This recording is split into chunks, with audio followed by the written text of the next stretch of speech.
What's up, everyone? Welcome back to another review, and this time we're taking a look at The Invisible Man, starring Elizabeth Moss and written and directed by Leigh Whannell. This is Leigh Whannell's contemporary update of the famed 1897 H.G. Wells novel of the same name, and this is also a kind of sort of loose remake of the classic Invisible Man movie from the 1930s. The overall plot of this movie is as follows. A woman by the name C, played by Elizabeth Moss, is being stalked and gaslit by her abusive ex-boyfriend Adrian, who has developed the ability to become invisible. And throughout the course of the movie, he basically tortures her and drives her to the point of a mental breakdown. So that is the overall premise of The Invisible Man 2020. Let's talk about it. Okay, so I'm going to do my best to make this thing as short as I possibly can, because when all said and done, I thought the Invisible Man 2020 movie was extremely good. It's not all the way perfect, but I will illustrate why I think this movie is flawed in some ways. But as an overall experience, very well done. Leigh Whannell knows how to direct, he knows how to write, and this is a perfect example. So, with all that out of the way, let's talk about the positives first. The cast in this movie is really good. Elizabeth Moss, who plays the character of Cecilia, C for short, I thought did a very good job at more or less leading this movie. She's a very talented actress, and I thought in this film she really had a chance to show what she can do on screen. She does a phenomenal job at playing a woman who has just been through the worst mental abuse possible by an asshole boyfriend. But what makes this relationship 10 times worse is that she knows that he's an abusive scumbag, but she's trapped within said relationship. And this is illustrated perfectly in the first 20 minutes, where she makes her grand escape from this relationship by giving the guy some diazepam in order to knock his ass out. And just as she's on the verge of escaping, she is nearly caught by the man. But evidently, she manages to make her way to her sister's house and would take refuge with her best friend, James, played by Aldous Hodge. I'll say this. The actress who played her sister, Emily, I thought she was fine in the role. The two sisters don't really share enough scenes together. I wish they would, because they had some decent on-screen chemistry with one another. But the most screen time that Elizabeth Moss does have is with Aldous Hodge and Storm Reed. And Aldous Hodge is her childhood friend, and Storm Reed plays his daughter. I like the little unit that is set up between the three. It's nothing groundbreaking, but it's nothing bad either. It gives the Cecilia character a place to feel welcome, and that's really all she needs after getting away from a piece of shit like Adrian.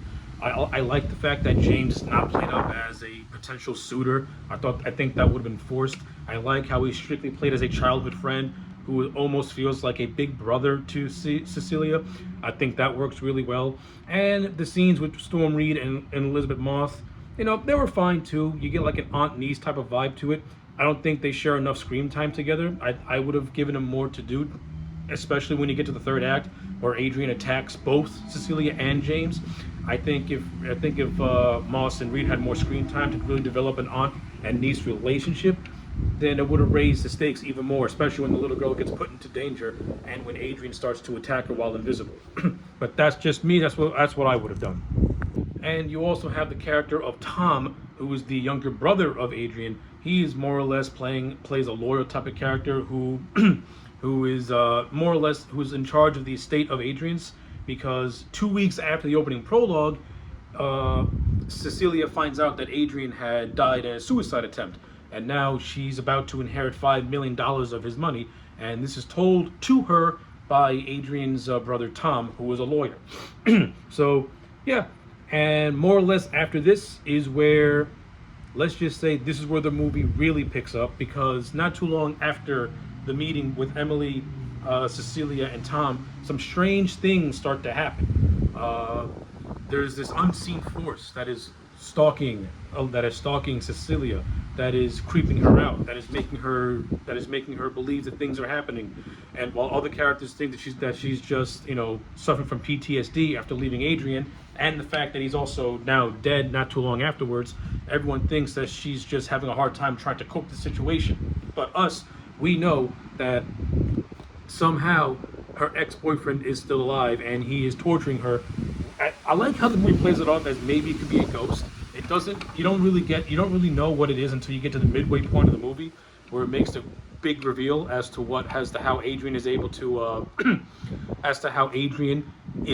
stalk his ex-girlfriend, and everything leading up to that big reveal was actually really well done. Like, Leigh Whannell is fucking fantastic at directing suspenseful, creepy scenes. And he's also great at not utilizing music. Like, there are a lot of moments in this movie where there's no musical score, and it's just tight directing and just excellent pacing, and you get the best scare out of it. The perfect example is Cecilia thinks that someone is stalking her, so she leaves the house, that she's James's house, and she walks into the street and just looks back and forth and sees what happened. We can see her breath in the air. However, what she doesn't see is that directly right next to her, we see another cold breath also enter the atmosphere. So, okay, something weird's happening. And then it transitions to her and Storm Reed, sharing a bedroom together and they're sleeping. And now while this is happening, the covers are slowly being pulled off of them until it reaches the floor. This wakens Cecilia. She goes to investigate, hey, what's going on over here? At first, she takes the blanket, throws it onto a chair, thinking that something could be there, and it ends up being nothing. And then, moments later, she sees footprints, invisible footprints on this blanket, and she completely freaks out. Now, what I love about this whole sequence is that a good chunk of it is done with no music. You don't really get music until she sees the footprints and she cries out for James. Perfect. Excellent directing on Leigh Whannell. This is how you direct a scare without using music, without using jump scares or any cues like that. You just do pure tension building, no different than how Alfred Hitchcock would have done it. Excellent stuff. And a lot of the movies like that, to be honest with you. Well, like I said, the best part about this movie is really the psychological drama aspect of it. The real horror is Cecilia slowly starting to lose her mind, and this happens when she's going to a job interview and her resume has been misplaced, and then she just collapses from dizziness. It's revealed that she had a lot of diazepam in her system. That's what caused her to collapse. It's also revealed that the vial of pills that she finds were the vial of pills that she lost when she drugged up Adrian. So the movie is giving us clues as that Adrian is alive and that he is still fucking with her. This also leads to a scene where Cecilia confronts her sister Emily at her house. They have a big blow off because Emily receives an email basically from Cecilia, basically stating that she is disowning her. Of course, we all know Cecilia did not write that message. It was done by Adrian. And this is what leads to another great scene where Cecilia is calling a phone and she hears it ringing from the attic. This phone happens to be Adrian's. So she goes up to the attic, she does her investigation, she finds the phone, and it says surprise in a text form.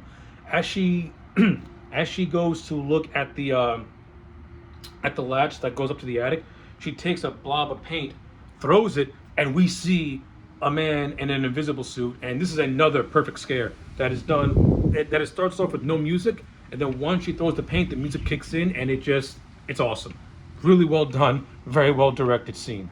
So this all leads Cecilia to go to Adrian's house, where she discovers that he has a bunch of invisible suits. Now, it's established that Adrian is the CEO of a company that specializes in optics and visual stuff and things of that nature. So Adrian is using this technology to make himself invisible so that way he can still torture and gaslight his ex-girlfriend and just ruin her life. Such a devious motherfucker. This in turns lead to another scene, a dinner scene between the two sisters, in which they try to reconcile, and where Cecilia tries to explain to Emily what's going on. But just as the conversation is about to get started, Emily sees a knife floating in the air, and she gets slashed across the throat. This is a scene that was well done.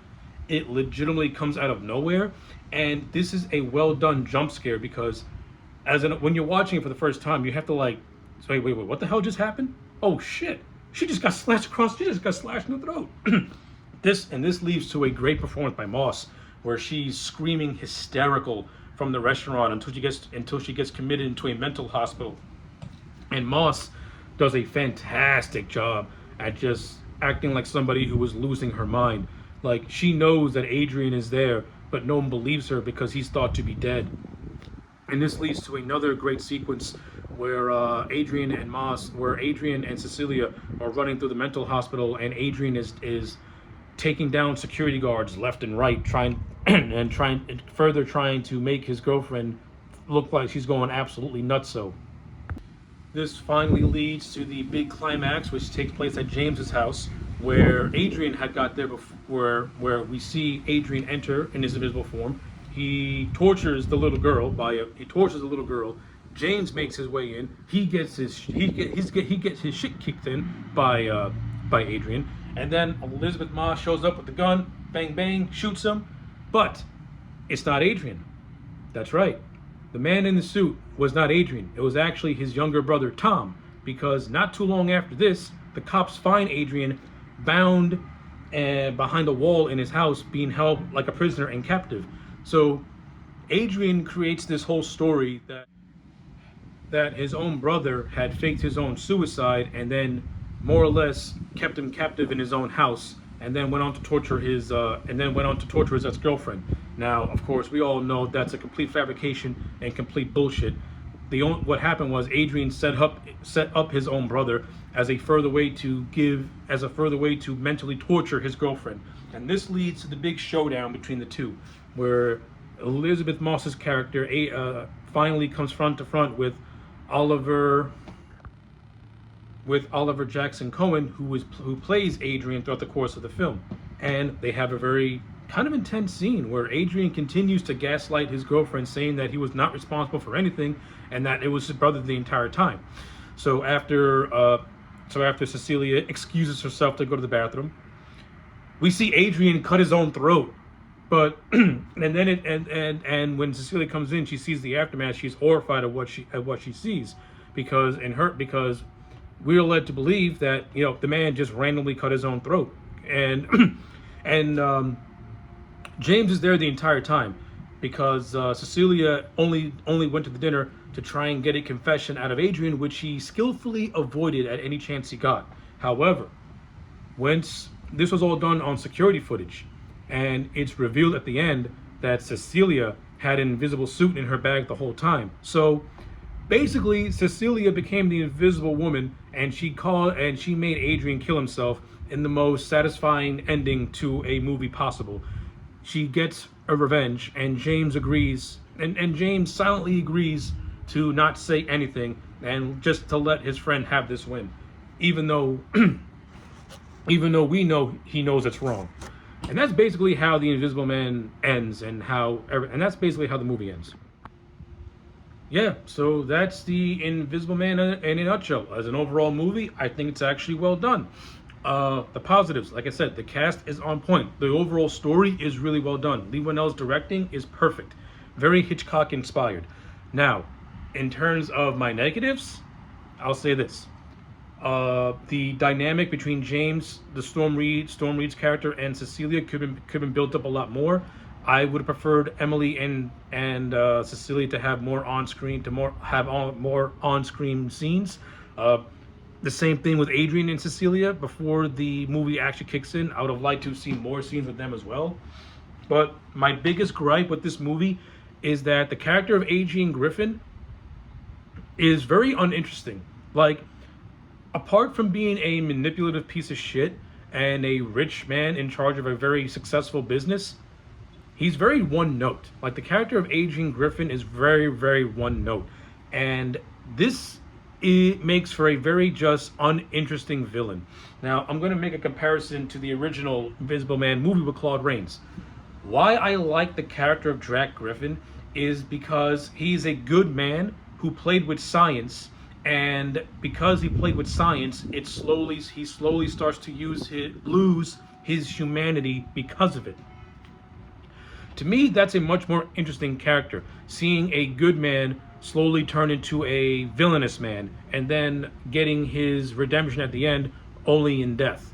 Now, I'm not saying that an abusive piece of shit like Adrian should have any redemption to him, because the man is he just has a very, very evil heart. But what I'm getting at was that as a villain, he doesn't come across as interesting to me. He comes across as very forgettable and very flat. And to be fair, Oliver Jackson Cohen, with the limited screen time that he does have, he's fine for what he is, but clearly it's only when he's invisible where the character of Adrian really comes across as a real threat, if anything. But his motivations are just to be a petty prick, and that's about it. Like, there's nothing really, and for a movie like this, I like the fact that it's toned down.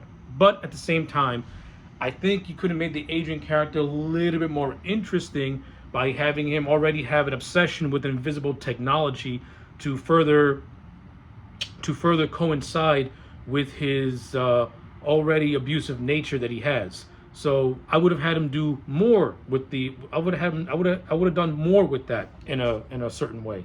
But overall, aside from a couple of glaring negatives that I have, this is overall still a very, very solid movie. I enjoyed it a lot, and that's why I'm going to give the Invisible Man 2020 a solid 8 out of 10. I think this movie was really well done, very well made, beautifully acted, awesome special effects, and yeah, that's all I got to say.